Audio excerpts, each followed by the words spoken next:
اعوذ باللہ من الشیطان الرجیم بسم اللہ الرحمن الرحیم صلو علی الحبیب اللہم صلی علی سیدنا و مولانا محمد وبارک وسلم وصلی علیہ بسم اللہ الرحمن الرحیم وَإِن كَانَ كَبُرَ عَلَيْكَ إِعْرَاضُهُمْ فَإِنِ اسْتَطَعْتَ أَن تَبْتَغِيَ نَفَقًا فِي الْأَرْضِ أَوْ سُلَّمًا فِي السَّمَاءِ فَتَأْتِيَهُم بِآيَةٍ وَلَوْ شَاءَ اللَّهُ لَجَمَعَهُمْ عَلَى الْهُدَى فَلَا تَكُونَنَّ مِنَ الْجَاهِلِينَ إِنَّمَا يَسْتَجِيبُ الَّذِينَ يَسْمَعُونَ وَالْمَوْتَى يَبْعَثُهُمُ اللَّهُ ثُمَّ إِلَيْهِ يُرْجَعُونَ۔ آگے میں ایک آیت پڑھ دیتا ہوں، سماعت فرما لیجئے۔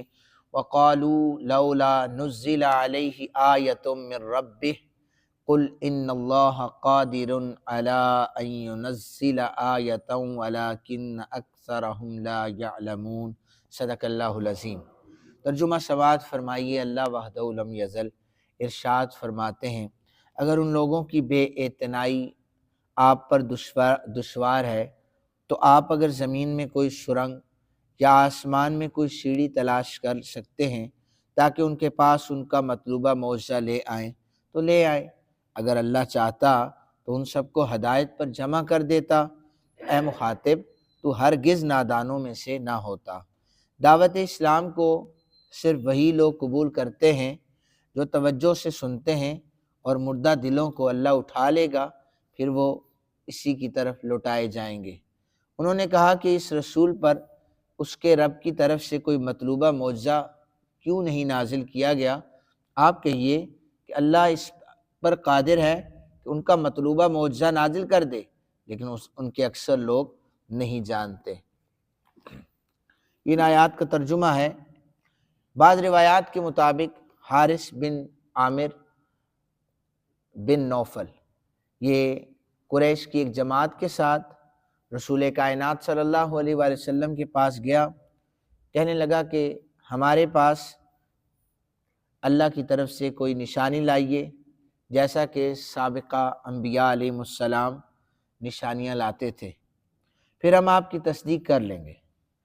اللہ تعالیٰ نے ان کی مطلوبہ نشانیاں عطا فرمانے سے انکار کر دیا، تو انہوں نے نبی پاک صلی اللہ علیہ وسلم سے منہ پھیر لیا۔ نبی پاک صلی اللہ علیہ وسلم پر ان کافروں کا اعراض کرنا دشوار ہو گیا، کیونکہ آپ صلی اللہ علیہ وسلم ایمان لانے کے حوالے سے بڑے حریص تھے کہ کوئی اسلام میں داخل ہو جائے۔ جب بھی کسی نشانی کا کفار مطالبہ کرتے تو نبی پاک صلی اللہ علیہ وسلم کی یہ خواہش ہوتی وہ نشانی انہیں بتا دوں اور یہ اسلام قبول کر لیں۔ اس موقع پر یہ آیت مبارکہ نازل ہو گئی کہ آپ چاہتے ہیں نا تو اگر آسمان پر کوئی سیڑھی رکھ کر، زمین میں کوئی سرنگ بنا کر، تب بھی ان کے لیے کوئی معجزہ لا سکتے ہیں نا۔ یہ ایسے بدبخت لوگ ہیں، انہوں نے پھر بھی نہیں مانا۔ جو آیہ مقدسہ سورہ بنو اسرائیل کی ہے، 90 سے 93 تک آیات ہیں، میں ان کا ترجمہ پڑھ رہا ہوں۔ اب ان میں دیکھیں کافروں نے خود کہا ہے، نبی پاک صلی اللہ علیہ وسلم تو حریص ہیں کہ کلمہ پڑھ لیں، اور کافر کیا کہتے ہیں؟ کافروں نے کہا ہم ہرگز ایمان آپ پر نہیں لائیں گے حتیٰ کہ آپ ہمارے لیے زمین سے کوئی چشمہ جاری کر دیں، یا آپ کے لیے کھجوروں اور انگوروں کا کوئی باغ ہو، پھر آپ اس میں بہتے ہوئے دریا بھی جاری کریں جیسا کہ آپ نے فرمایا۔ آپ ہم پر آسمان کو ٹکڑے ٹکڑے کر کے گرا دیں، یا آپ اللہ اور فرشتوں کو ہمارے سامنے بے حجاب لے آئیں، آپ کا سونے کا گھر ہو، یا آپ آسمان پر چڑھ جائیں، ہم آپ کے آسمان پر چڑھنے پر بھی ہرگز ایمان نہیں لائیں گے، حتیٰ کہ آپ ہم پر ایک کتاب نازل کریں جسے ہم پڑھیں۔ آپ کہیے، اے نبی پاک صلی اللہ علیہ وسلم، آپ کہیے میرا رب پاک ہے، میں صرف ایک بشر ہوں اور اللہ کا رسول ہوں۔ اب یہاں پر وضاحت آیے مبارکہ میں آ گئی کہ انہوں نے جتنے بھی معجزات نبی پاک صلی اللہ علیہ وآلہ وسلم پیش کریں، انہوں نے ماننا نہیں ہے، وہ صاف انکار کر دینا ہے۔ نبی پاک صلی اللہ علیہ وسلم سے پہلے بھی سابقہ انبیاء میں جناب کلیم اللہ کو انہوں نے کہا کہ ہم اللہ کی آواز سنیں گے، اللہ کیسے گفتگو کرتا ہے۔ پھر یہ گئے وہاں پر جا کر آواز سنی، وہ پھر بھی یہ مکر گئے تھے، تو نبی پاک صلی اللہ علیہ وسلم کے حوالے سے اللہ تعالیٰ نے تسلی دی کہ آپ کچھ بھی کر لیں، انہوں نے ماننا نہیں ہے۔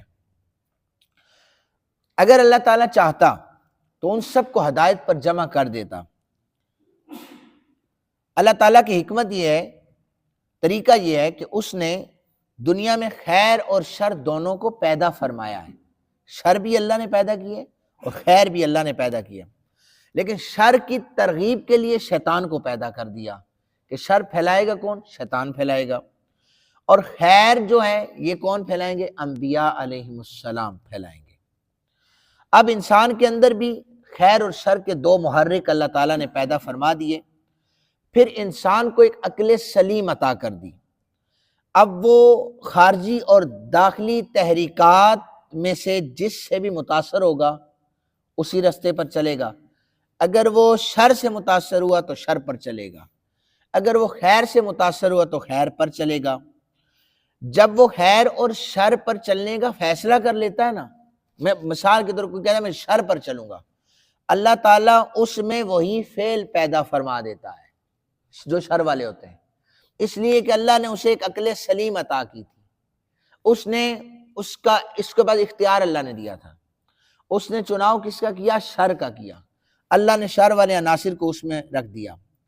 اللہ تعالیٰ از خود فرما رہا ہے کوئی راستہ وہ مسلط نہیں کرتا، اس نے ان چیزوں کا اختیار انسان کو دے دیا ہے، انسان کے بس میں ہے، انسان کے اختیار میں ہے وہ اچھا رستہ اپنائے یا برا رستہ اپنائے۔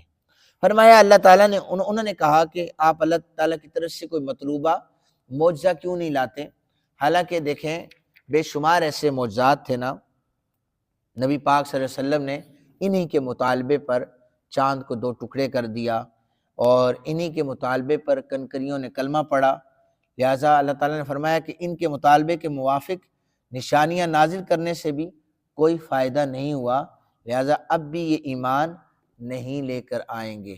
یہ ان آیات کا ترجمہ ہے، تفسیر ہے۔ اللہ تعالیٰ ہم سب کو قرآن حکیم کے مطابق زندگیاں گزارنے کی توفیق عطا فرمائے۔ وما علینا الا البلاغ۔